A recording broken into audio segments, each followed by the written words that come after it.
था आपको उठने के लिए?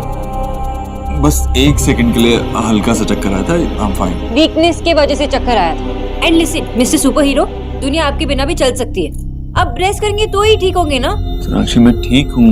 ओके। लो सेम ही हाल, ना माँ समझती है ना बेटा। क्या नहीं समझती माँ? अरे कल जब माँ आपके लिए काढ़ा बना रही थी तो उनके पैर पे चोट लगी। अब वो ठीक से चल भी नहीं पा रही थी, फिर भी आपके लिए कचौरियाँ बनाना चाहती थी। मुझे हाथ तक नहीं लगा रही थी। बहुत मुश्किल से मैंने पट्टी लगाई।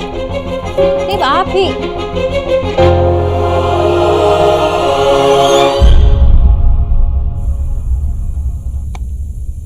अरे तू अभी क्यों आया नीचे? मैंने सोनाक्षी से कहा तो था कि तुम्हारे अभी टाइम है 5 मिनट। हाँ तुझे मेरा ध्यान रखने की कोई जरूरत नहीं है। ये कचौरी भी मत बना। इसे क्यों कह रहा है? ठीक कह रहा हूँ। तेरे हिसाब से सिर्फ माँ और बेटे का रिश्ता होता है, बेटे और माँ का कोई रिश्ता नहीं होता। तो ठीक है, मैं भी तेरे हिसाब से रिश्ते निभाने के लिए तैयार हूँ। ये सब क्या बोले जा रहा है बेटा? क्या किया मैंने? मेरी तबीयत खराब थी तो तूने रात भर जाग के मेरा ख्याल रखा ना। अब तेरे पैर में चोट लगी है और मुझे बताया भी नहीं। नहीं ज्यादा चोट नहीं। बस चुप कर। अब अगर तूने कुछ बोला ना तो तेरे और मेरे बीच में बहुत बड़ा झगड़ा हो जाएगा। चुप कर, चल मेरे साथ। अरे देव बस कचौरियाँ तल दूं। चलना बस थोड़ा ही चुप। बात। मैंने कहा ना चुप।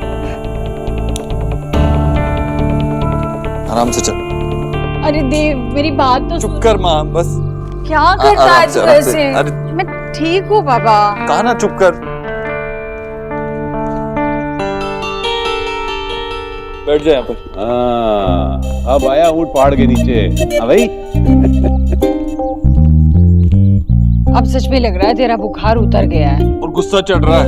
अरे ये पट्टी बड़ी है, चोट बहुत छोटी सी है। बेटा हूँ मैं तेरा, मगर मुझे जन्म देने के बाद ही तू माँ बनी थी। ये एक तरफा रिश्ता नहीं है, 2 तरफा रिश्ता है। अगर तू मेरा ख्याल रखती है तो मेरा भी तो कुछ फर्ज बनता है ना। तू यहाँ बैठी रहेगी और कोई काम नहीं करेगी, तब तक यहाँ बैठी रहेगी जब तक ये चोट ठीक नहीं हो जाती। अपने रूम में जाएगी, सो जाएगी और अगर बोर हुई तो वापस आके यहाँ बैठ जाना, लेकिन कोई काम नहीं करेगी। अभी सोनाक्षी ने नहीं बताया होता मुझे तो कैसे पता चलता? तू भी ना। क्या जरूरत थी बताने की? मना तो कर दिया था मैंने। तूने ये नहीं सोचा जब बाद में मुझे पता चलेगा तो कैसा लगेगा? अरे बेटा वो देख, मैंने इतनी मेहनत करके कचौरियाँ बनाई है, बस तलनी बाकी है। तो मुझे तल कुछ नहीं, कहीं नहीं जाएगी तू। इस घर में और भी लोग तो है। सोनाक्षी है, सोनाक्षी तल देगी कचौरियाँ। अरे पर वो कैसे मेरी? मैं सिखा दूंगा, मैं बता दूंगा कि तू कैसे तलती। हो जाएगा, कोई रॉकेट साइंस नहीं है, इतना तो भरोसा कर।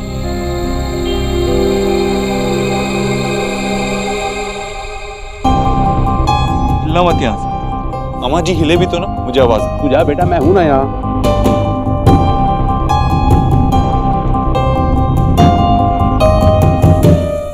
आराम से। माँ हमेशा धीमी आंच पे कचौरियां तलती है।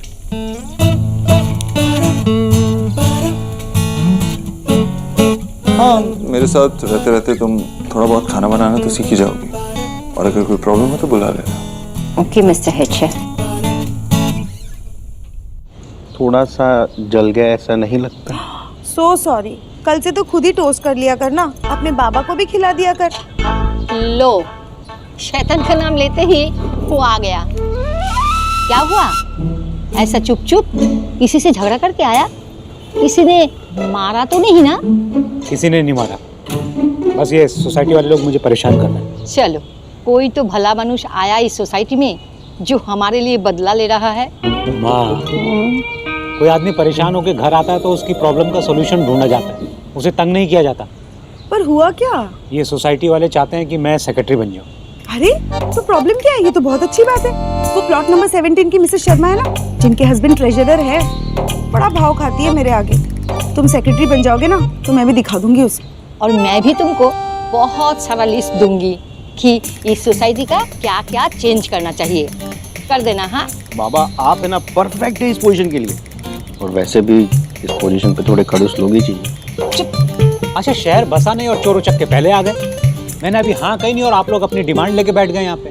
मुझे नहीं बनना सेक्रेटरी, मैं ऐसे ही माँ टेंशन फ्री ठीक हूँ बस। अरे हमें रोज टेंशन देता है, अब हमारे लिए थोड़ा टेंशन ले ले बेटा। नो नो क्या नो नो बिजल, सोचो ना, पेपर वाला दूध वाला सभी डिस्काउंट देंगे बल्कि फ्री। आशा नो। अरे बाबा अपने बारे में सोचो, अपनी इमेज के बारे में सोचो, मना मत करो। नो अरे क्या no no no? Detective Nikki की नोट्स के टंग को कह रही है कि कचौरियां बन रही है। इट्स पार्टी टाइम लगता है माँ भाई। माँ तो यहाँ पे बैठी है, तो कचौरे कौन बना रहा है? भाभी अरे धीरे धीरे, गरम है, संभल के। मैंने कहा ना गरम है। अरे वाह, ये खुशबू तो किसी परफ्यूम से भी ज्यादा अच्छी है। संभल के गरम है, बस एक ही। हाँ हाँ भा, यम। ये तो माँ। अरे मजा आ गया, मजा आ गया। सो यम, अब इतनी अच्छी कुक है। टेस्टी। नो टेस्टी नहीं, इट्स सुपर डुपर टेस्टी। मजा आ गया सोनाक्षी, ये तो बिल्कुल माँ के हाथ की कचौरियाँ जितनी अच्छी है, और साथ में बंगाली तड़का। भैया थैंक यू वंस अगेन कि अब भाभी से शादी करके नहीं कर लिया है। यू वेलकम निकी। वैसे इतना ख्याल रखने वाली बीवी, माँ, ये कचौरियाँ, लाइफ सेट है। तो क्या है ना कि मेरा एक से काम नहीं चलने वाला, तो गरम है, गरम है। Lunch cancel. वो क्या? रखो रखो, मैंने कहा ना सिर्फ एक रखो। अरे यार, मैं कहीं नहीं भागी जा रही, बनेगा फिर से। फाइन। माँ खा के देख, बहुत टेस्टी है। मैं चलता हूँ, देर हो रही है। माँ आप टेस्ट करेंगे? हर चीज छीन लोगी तुम मेरी।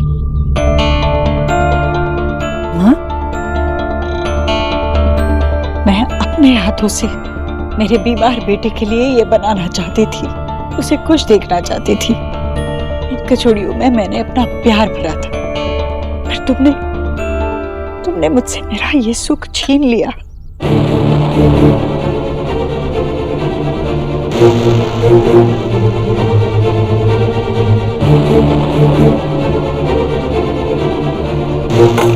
हाँ, आप ऐसे क्यों कह रहे हो? ना ही मैं आपके कचौरियों के स्वाद को छीन सकती हूँ, ना ही आपके प्यार को। क्या आपको लगता है कि देव अगर आपके हाथों से कचौरियाँ नहीं खाएंगे तो आपसे कम प्यार करेंगे? यही तो, तुम मेरी बात को समझती ही नहीं हो। मैं देव के प्यार की बात नहीं कर रही हूँ, मैं अपनी बात कर रही हूँ, अपने प्यार की बात कर रही हूँ, अपनी इच्छा की बात कर रही हूँ। मेरा मन था मैं देव के लिए कुछ बनाऊं। हाँ, आप देव के लिए जो कुछ भी करो उसमें मुझे कभी कोई प्रॉब्लम नहीं हो सकती माँ। मुझे इनफैक्ट बहुत खुशी होती है जब आप देव के लिए कुछ करती हो। मैं देव को बहुत लकी मानती हूँ कि आप उनका ख्याल रखती हैं। देव और आपका प्यार इस घर की नींव है, इसे कोई हिला भी नहीं सकता। देव के लिए चिंता करना ये आपका हक है, और ये मैं अच्छी तरह से समझती हूँ। अगर समझती हो तो अभी तुम्हारी समझ कहाँ गई थी? हाँ, ये बात अलग है ना, आपको चोट लगी है और खुद आपके बेटे ने कहा कि आपको काम ना करने दो, तो मैं आपकी बेटी आपको काम कैसे करने देती?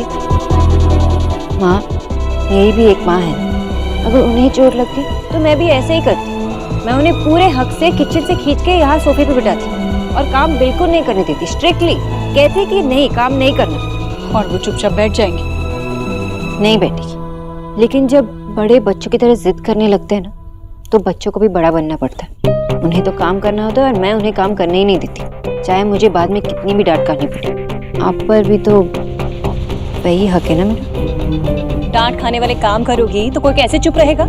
बहू हो इस घर की तुम, और मैंने तो आज तक नहीं सुना कि कोई बहू अपनी सास पर ऐसे हुक्म चलाती है। घर जीजी का है, बेटा जीजी का है, उनका जो जी चाहे है वो करेंगी, और तुम इस तरह हक की बात करके मेरी जीजी को अपना गुलाम नहीं बना सकती। मामी जी, रिश्तों में बनना, आपके ऊपर किसी का हक होना, ये गुलामी नहीं, प्यार का प्रतीक होता है। और मामी जी, ये देव की माँ है, मतलब मेरी भी माँ है। इनका ख्याल रखना मेरा फर्ज है और अधिकार भी। मामी जी, जब आपकी बहू आई तो यही करी, तब शायद आपको समझ में आएगा कि जब दो रिश्ते जुड़ते हैं तो वक्त लगता है, और ऐसे में उसमें गलतफहमियां पैदा करने से किसी का भला नहीं हो सकता।